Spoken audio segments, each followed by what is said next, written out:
Jammu Kashmir sub inspector recruitment scam, उसमें जो 3 member की कमेटी बनाई गई थी, उस 3 मेंबर की कमेटी ने आज से 3 दिन पहले अपनी रिपोर्ट जो है वो लेफ्टिनेंट गवर्नर मनोज सिन्हा को सौंपी।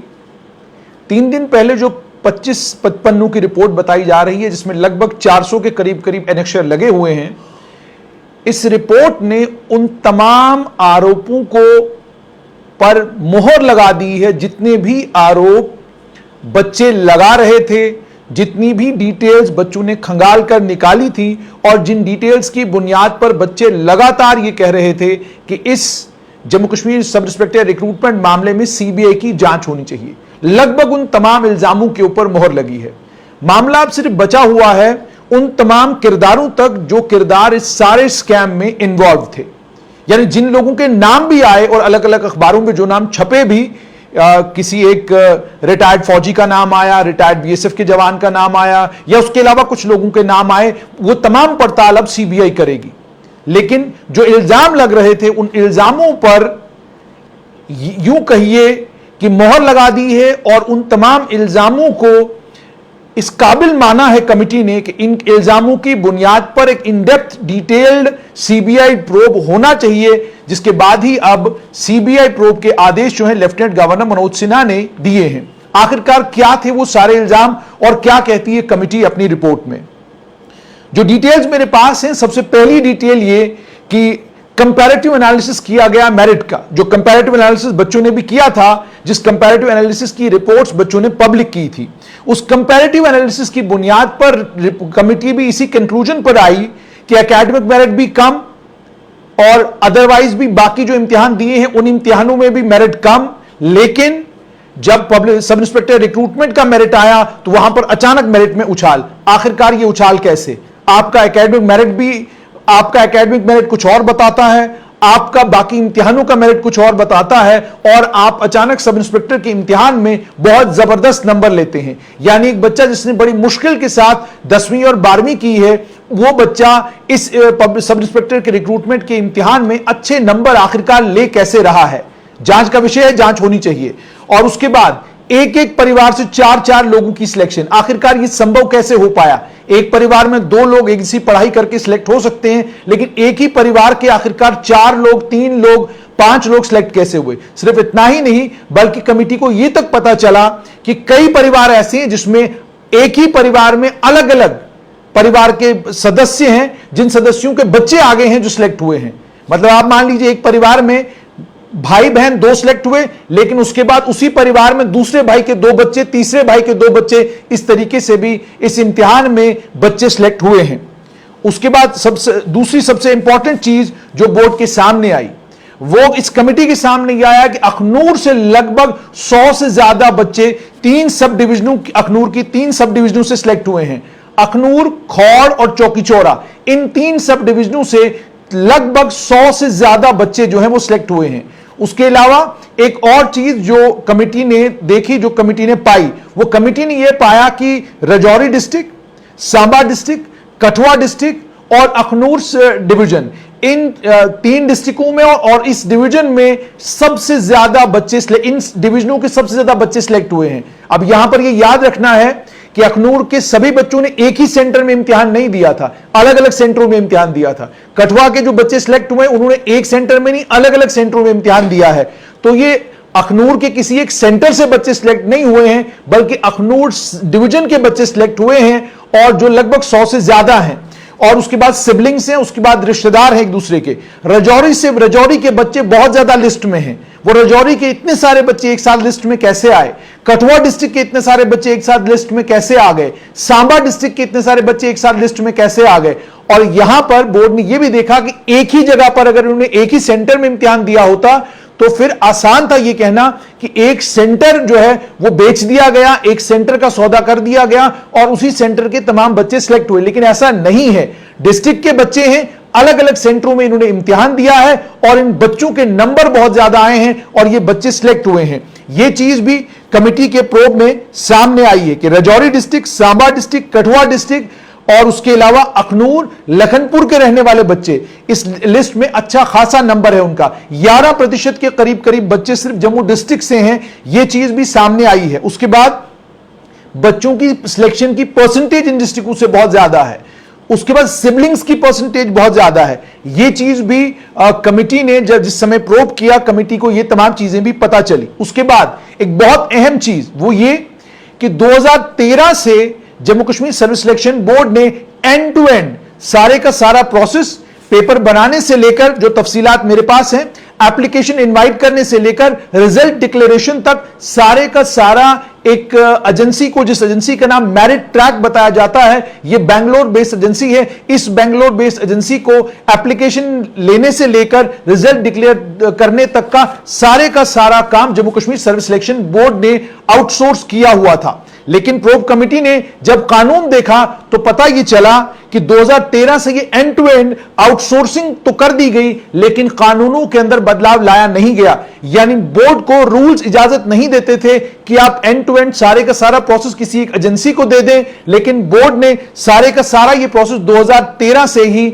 एंड टू एंड सारे का सारा प्रोसेस जो है एक एजेंसी को आउटसोर्स कर दिया। लेकिन कानूनों के अंदर बदलाव नहीं किया गया, डेविएशन हुई है रूल्स की। यह चीज भी सर्विस सिलेक्शन बोर्ड, यह चीज भी 3 मेंबर की कमेटी ने इसको भी हाईलाइट किया है। उसके बाद एक और अहम बात कि ओएमआर शीट्स की स्कैनिंग का जहां तक ताल्लुक है, उसमें भी उन्होंने यह कहा है कि इन्विजिलेटरों के सिग्नेचर अलग अलग हैं। यूं लग रहा है कि जैसे ओएमआर शीट खाली रखी गई है, बाद में ओएमआर शीट भरी गई है, फिर उस पर दस्तखत किए गए हैं। इसका मतलब यह कि एक सेंटर की ओएमआर शीट है, उस सेंटर में इम्तिहान हुआ, उस सेंटर में बच्चे ने इम्तिहान दिया, लेकिन बाद में चूंकि बाद में ओएमआर शीट के ऊपर दस्तखत किसी और के, तो स्कैनिंग प्रोसेस जो ओएमआर शीट्स का है वो भी, उसको भी कहा गया है कि वो भी बदला गया है। इन्विजिलेटर के सिग्नेचर्स जो हैं वो अलग अलग हैं, और कई ओएमआर शीट्स ऐसी भी हैं जिनके ऊपर इन्विजिलेटरों के सिग्नेचर हैं ही नहीं।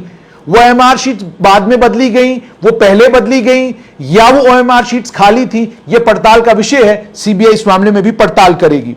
उसके बाद ओएमआर शीट्स की जब स्कैनिंग हुई, ओएमआर शीट स्कैन हुई, स्कैन तो कर दी गई, लेकिन स्कैन करने का ये सारा प्रोसेस, इसको वीडियोग्राफ करना जरूरी था।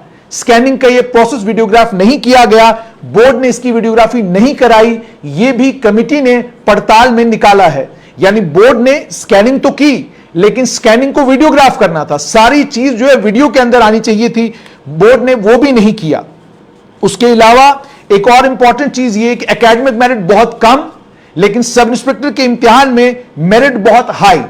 और उसके अलावा अखनूर, कठुआ, सांबा, राजौरी, इन 3 डिस्ट्रिक्टों के बच्चों की अच्छी खासी तादाद जो इसमें सिलेक्ट हुए हैं, इम्तिहान उन्होंने अलग अलग सेंटर्स पर दिए हैं।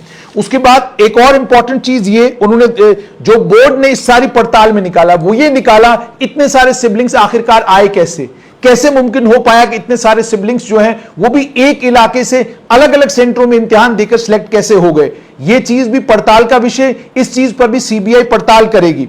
उसके बाद सेंटर्स रैंडमली अलॉट किए गए थे, सेंटर्स की अलॉटमेंट रैंडमली हुई, यानी किसी को पता नहीं था कि उसको सेंटर कहां मिलेगा, लेकिन सेंटर्स की रैंडम अलॉटमेंट के बाद भी अलग अलग सेंटर्स में इम्तिहान देने के बावजूद एक डिवीजन के बच्चों का सिलेक्ट होना शक के घेरे में सारे के सारे रिक्रूटमेंट के प्रोसेस को लाता है। इससे अखज ये किया जा रहा है कि पेपर जो है वो लीक हुआ है, और पहले ही बच्चों को पूरे का पूरा पेपर पता था, और पेपर पता होने की ही वजह से बच्चों ने बाद में इम्तिहान जो है जब दिया तो उन्हें पूरा पेपर मालूम था, वो उस इम्तिहान में सिलेक्ट हुए। अब इन सब चीजों की पड़ताल होने जा रही है। पड़ताल वो भी होगी कि 40 करोड़ का स्कैम है या ये 250 करोड़ का स्कैम है, ये भी सीबीआई पड़ताल करेगी। वो शख्स जो एसएसआरबी के दफ्तर में घूमता था, जिसकी शिकायत सीआईडी विभाग को भी एसएसबी ने की थी, और जिस शख्स के ऊपर संदेह की उंगली है कि वह यही शख्स है जो शख्स पेपर बेच रहा था, लोगों को फोन कर करके कह रहा था आप आइए, इतने में मैं आपको पेपर बेच दूंगा, इतने पैसे दे दीजिए, आप पेपर ले लीजिए। ये चीजें उस दिन भी, जिस दिन स्ट्रेट लाइन ने बातचीत की थी इन बच्चों के साथ, कुछ बच्चों ने उस दिन कैमरे पर आकर ये कहा था जब भी जो जांच एजेंसी हमको बुलाएगी, हम जांच एजेंसी के पास जाकर ये बताएंगे कि कौन शख्स है, उसका नाम क्या है, डिटेल्स क्या है। और कुछ बच्चों ने वो चीजें प्रेस क्लब के बाहर मुझे भी दिखाई थी, और उसमें एक समाज सेवक भी हैं जिन्होंने मुझे ये बताया था, फोटो भी दिखाया था कि ये शख्स है जो इस सारे स्कैम का सूत्रधार है। उस शख्स का नाम भी लोगों के पास है, उस शख्स की डिटेल्स भी लोगों के पास है। मेरिट ट्रैक एजेंसी को लेकर यह कहा गया, बच्चों ने कल भी इल्जाम लगाया कि यह एजेंसी है, इस एजेंसी ने किसी और जगह पर भी इम्तिहान कराए हैं, वो इम्तिहान भी संदेह के घेरे में आए हैं।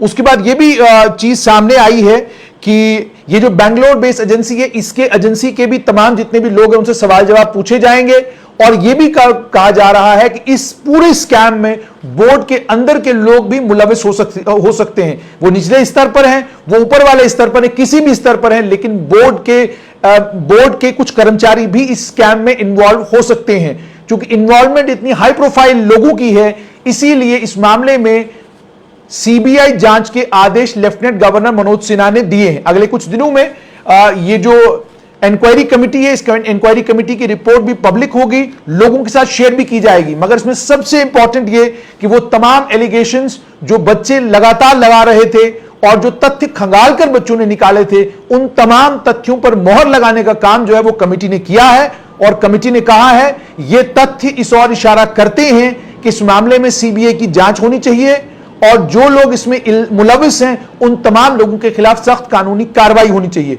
आपको यहां याद कराना जरूरी है कि जून 2021 में सब इंस्पेक्टर रिक्रूटमेंट का सिलसिला शुरू हुआ। अक्टूबर के महीने में इसकी नोटिफिकेशन आती है, दिसंबर के महीने में बच्चे फॉर्म भरते हैं, मार्च 27 को पेपर होता है और दिसंबर के ही महीने में 30 साल से ऊपर के जो बच्चे हैं उन्हें एज रिलैक्सेशन मिला।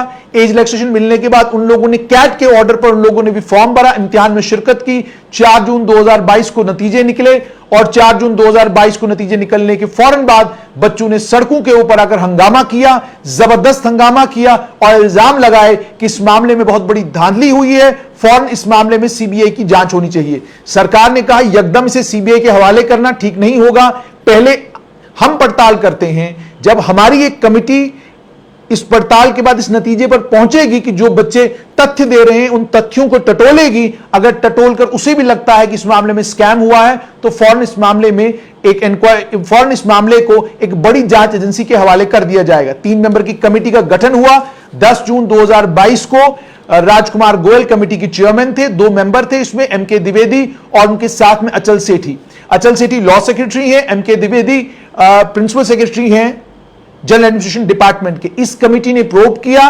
प्रोब करने के बाद इस कमेटी ने 3 दिन पहले अपनी रिपोर्ट जो है वो लेफ्टिनेंट गवर्नर मनोज सिन्हा को सौंपी और आज सुबह लेफ्टिनेंट गवर्नर मनोज सिन्हा ने एक ट्वीट करके ये कहा कि जो रिक्रूटमेंट है सब इंस्पेक्टर की उसको स्क्रैप कर दिया जाता है और इस मामले में सीबीआई इंक्वायरी के आदेश दिए जाते हैं।